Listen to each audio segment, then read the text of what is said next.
I thought this was a really good idea, but I think it's a little too loud for the audio. We are making a Christmas drink today because it's Christmas today. I promised my friends at Yave to use one of their exquisite tequilas. It's a mix of highland and lowland agaves. That's why I'm using it. It's beautiful, balanced stuff.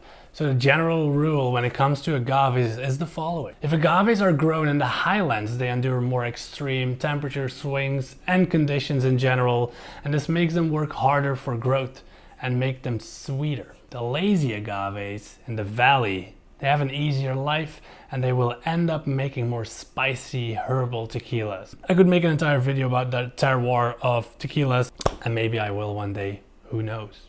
But let me quote a little marketing line from my buddies here in New York City, the Yave gang, right there in Manhattan, I think. I don't know if they're in Manhattan, New York. This is a spirit respected by all, but only truly shared by few. Those who would rather make their own way than follow the herd. Those who know it's either go all in or stay the fuck out. Those who don't need to ask for access because they know that. In their own hands, the key to all they work towards is already theirs. Unlock possibility.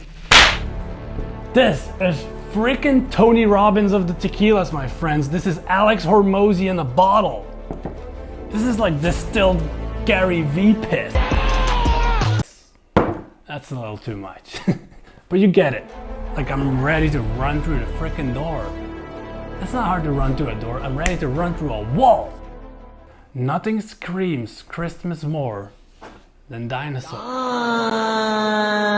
So here we are. We have a dinosaur with a Christmas hat and Yave Tequila with jalapeno. So that's where we start. So we already know a couple things before we start brainstorming. We don't care about the color of this drink because it doesn't live in a glass. It lives in a T-Rex. If you love T-Rexes, hit that subscribe button because we're gonna do a lot of videos on dinosaurs. That's a lie. A lot of dilution will happen in this drink, so the drink can be very potent. We're using a jalapeno infused tequila. And what goes well with jalapeno? When I think spice, I recently think coffee because of my buddies from Roasty Buds.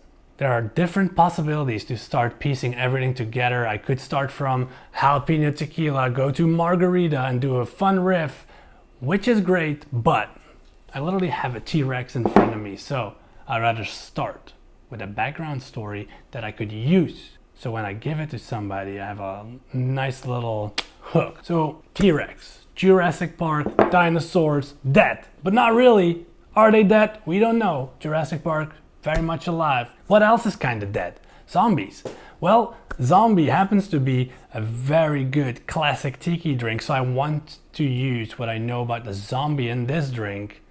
So that takes me to a lot of alcohol, cinnamon, grapefruit from the original recipe. Some people might want to swap the grapefruit for the pineapple, but this is how my drink came out, and it's an absolute banger.